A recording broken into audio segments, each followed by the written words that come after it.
आज की इस वीडियो में मैं आपको बेसल बॉडी टेम्परेचर के बारे में बताऊंगी। वो क्या चीजें होती हैं, कैसे आप अपने ओव्यूलेशन का प्रेडिक्शन लगा सकती हैं, कैसे प्रेगनेंसी की प्लानिंग काफी आसानी तरीके से कर सकती हैं, सबके बारे में आज इस वीडियो में डिस्कस किया है। क्योंकि मेरे चैनल पे बहुत सारी ऐसी महिलाएं हैं और पुरुष हैं जो कि प्रेगनेंसी की प्लानिंग करने के लिए परेशान हो चुके हैं, प्रेगनेंसी उनकी कंसीव ही नहीं हो रही है। तो मैं आपको यही बोलना चाहूंगी कि अगर 6 महीने तक अगर आप नेचुरली कंसीव कर रहे हैं और फिर भी कंसीव नहीं हुआ है, और अगर आपकी उम्र 35 साल से ज्यादा है, मेल और फीमेल दोनों की बात कर रही हूं, तो आप डॉक्टर विजिट जरूर करें। लेकिन अगर 35 साल से कम आयु है और आपको नेचुरली ट्राई करते हुए 1 साल का वक्त लग गया है और उससे ज्यादा का अगर वक्त लगे, तो आपको डॉक्टरी विजिट जरूर लेनी चाहिए। क्योंकि 1 साल तक भी अगर आप नेचुरली कंसीव करने के लिए ट्राई कर रहे हैं तो दैट इज एब्सोल्युटली ओके, आपकी प्रेगनेंसी रुक सकती है। मान लीजिए कि 10 महीने से ट्राई कर रहे हैं, 11 महीने तक ट्राई कर रहे हैं और नहीं कंसीव हो रहा है, तो अब प्रॉब्लम आपको नहीं समझना है, 1 महीना और ट्राई करके देख लीजिए और उसके बाद आपको डॉक्टर की विजिट जरूर लगेगी। क्योंकि आपकी बॉडी में बहुत सारे ऐसे चेंजेस होते हैं जिसको अनएक्सप्लेन्ड रीजन होता है, कई बार कुछ एक्सप्लेन्ड भी रीजन होते हैं। आपके सारे रिप्रोडक्टिव अंगों की जांचें होती हैं कि कहीं पर भी कोई दिक्कत ना आए, ताकि आपकी प्रेगनेंसी कंसीव होने में दिक्कत आए। तो आज की इस वीडियो में मैं आपको यही सटीक जानकारी देने वाली हूँ कि जब भी अगर आपका गर्भधारण होता है, गर्भधारण करने का सबसे बेस्ट टाइम जो होता है वो आपका ओव्यूलेशन का दिन होता है। लेकिन ये ओव्यूलेशन के दिन को कैसे समझ पाए, कैसे क्या क्या सिम्टम आएंगे, तो एक बेसिक सेट सिम्टम जो कि हर एक महिलाओं को फील होती है, उसके बारे में आज इस वीडियो में डिस्कस किया है। वीडियो काफी इंफॉर्मेटिव है, प्लीज शुरू से लेकर लास्ट तक जरूर देखिएगा। नमस्कार दोस्तों, मेरा नाम हर्षिता वर्मा है और आपका मेरे चैनल ट्विंस माय वर्ल्ड पे बहुत बहुत स्वागत है। बेसल बॉडी टेम्परेचर का मतलब होता है कि आपकी बॉडी के टेम्परेचर में थोड़ी सी बढ़ोतरी होती है। कितनी बढ़ोतरी होती है? तो आधे से 1 डिग्री की बढ़ोतरी होती है। लेकिन मैं आपको बताना चाहूंगी कि पूरे पीरियड के साइकिल में महिलाओं के बहुत सारे फेजेस चलते हैं। सारे के सारे हार्मोन का अलग अलग टाइम पे डोमिनेंस होता है, सब अलग अलग टाइम पे एक्टिव हो जाते हैं। लेकिन किस टाइम पे बेसल बॉडी टेम्परेचर का महत्व होता है, किस टाइम पे आपको संबंध में रहना चाहिए, ये भी बताऊंगी। लेकिन सबसे पहले आप ये जान लीजिए कि पहला जो 15 दिन होता है वो आपका फोलिकुलर फेज होता है। यानी कि 1 तारीख से लेके 15 तारीख, जिस दिन आपका पीरियड स्टार्ट हुआ है, तब से लेके 15 दिन तक आपका फोलिकुलर फेज स्टार्ट होता है।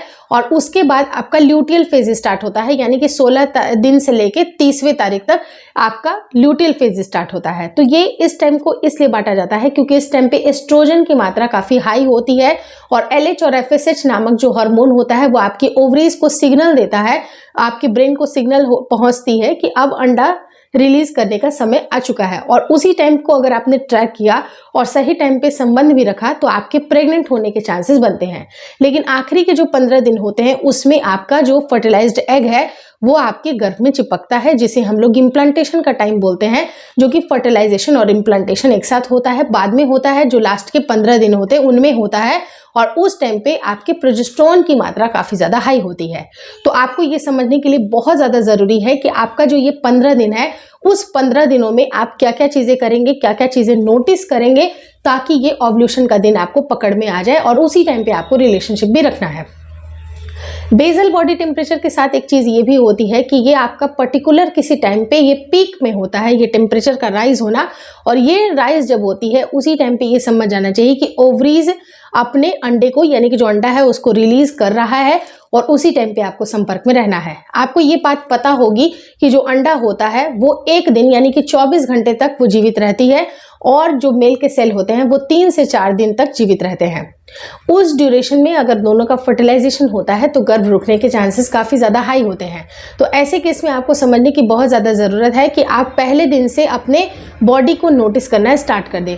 5वें दिन तक तो आपको पता है कि ब्लीडिंग आएगी, लेकिन उसके 10वें दिन के बाद से आपकी बॉडी का टेम्परेचर बढ़ना स्टार्ट हो सकता है, क्योंकि उस टाइम पे एस्ट्रोजन की मात्रा काफी हाई होती है।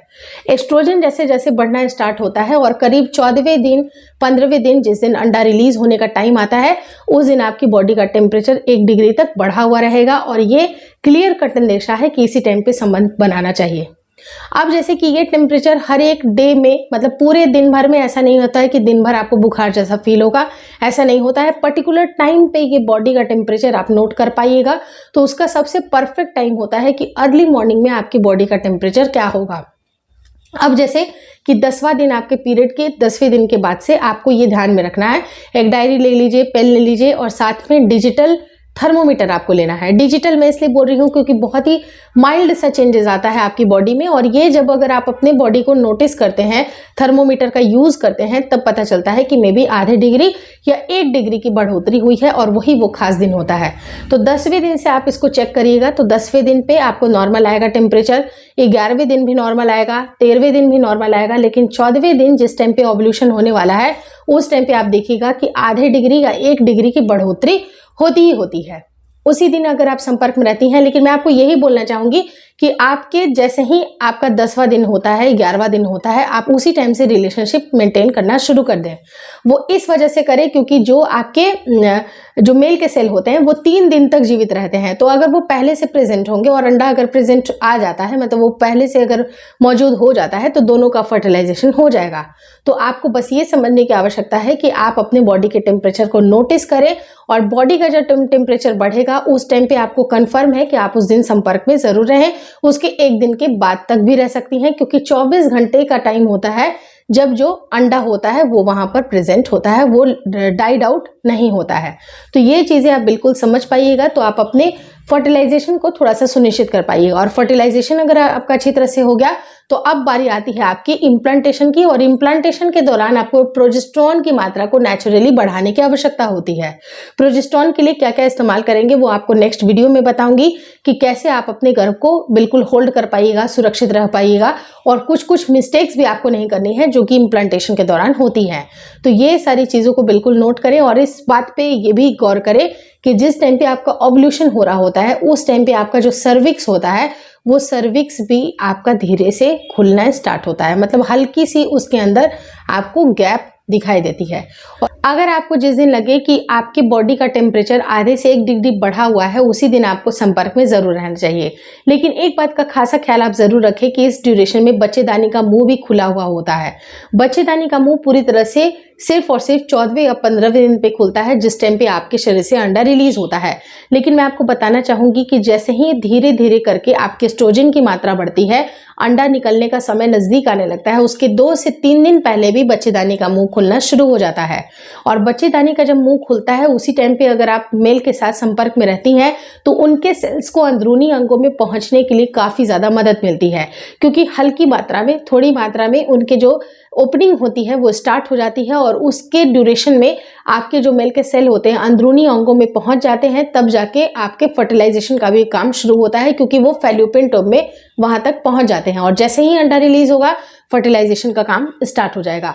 तो आपको कोशिश ये करनी है कि जब आपके बच्चेदानी का मुंह खुलना स्टार्ट होता है, यानी कि 10वें दिन के बाद से आप कभी भी संपर्क में जरूर रहें, लेकिन ओव्यूलेशन को जरूर ट्रैक करते रहें। जिस टाइम पे बॉडी का टेम्परेचर राइज होगा समझ जाना चाहिए कि इस टाइम पे आपका अंडा निकलना शुरू हो गया है, और उसके 1 दिन के बाद तक भी आपको संपर्क में जरूर रहना चाहिए। और उसके 1 दिन के बाद भी आपका जो बच्चेदानी का मुंह है वो थोड़ा थोड़ा खुला रहता है, बंद पूरी तरह से नहीं होता है। उस दिन भी अगर आप संपर्क में रहती हैं तो फर्टिलाइजेशन को आप ट्रैक कर पाइएगा। तो ये सारी चीज़ें काफ़ी इंपॉर्टेंट है। अगर आप इन सारी चीज़ों को समझ करके अगर आपने रिलेशनशिप को सही टाइम पे प्लानिंग किया है तो आपका जो फर्टिलाइजेशन का काम और इम्प्लांटेशन का काम है, जो कि आखिरी के 15 दिनों में होता है, उसके बारे में अलग से आपको बताऊंगी कि कैसे होता है और कौन कौन सी चीज़ों का ध्यान रखना ज़रूरी है जो कि आपके प्रोजेस्टेरोन के लेवल को बढ़ाती हैं। नेचुरल तरीके से प्रोजेस्टेरोन को कैसे बढ़ाया जा सकता है, और खास करके आपकी इम्प्लांटेशन के दौरान कुछ कुछ मिस्टेक आपको नहीं करनी होती है। अगर कुछ मिस्टेक्स अगर आप अवॉइड करती हैं तो आपके गर्भ रुकने के चांसेस काफ़ी ज़्यादा हाई होते हैं। तो इन सारी बातों के ऊपर ज़रूर ध्यान दीजिए और मेरे वीडियोस को आप ज़रूर देखिए। मेरे वीडियोस आपके लिए काफ़ी हेल्पफुल हैं। बहुत सारे लोगों के कंसीव हुए हैं, आपका भी कंसीव होगा। एक विश्वास बना करके आपको रखना पड़ेगा। विश्वास के ऊपर ही दुनिया टिकी हुई है, और डॉक्टरी सलाह भी आपको ज़रूर लेना है। अगर आपकी उम्र 35 साल से ज़्यादा है तो आपको ज़्यादा समय गंवाना नहीं है। लेकिन अगर आपको नेचुरली कंसीव करते हुए 1 साल का समय लग रहा है, कम ही हुआ है, तो भी आप पेशेंस रखिए। 8 महीने 9 महीने में परेशान मत होइए। लेकिन हाँ, 1 साल से ज़्यादा का वक्त लग गया है तो उस टाइम पे आप डॉक्टर विजिट ज़रूर करें। Hopefully this video helps you. अगर वीडियो अच्छी लगी तो प्लीज़ लाइक कर दीजिएगा। चैनल पे नए हैं तो चैनल को ज़रूर शेयर और सब्सक्राइब करें। मुझे इंस्टाग्राम पे और फेसबुक का जो मेरा पेज है उसको लाइक और शेयर करना बिल्कुल ना भूलें। Thank you so much for watching twins my world.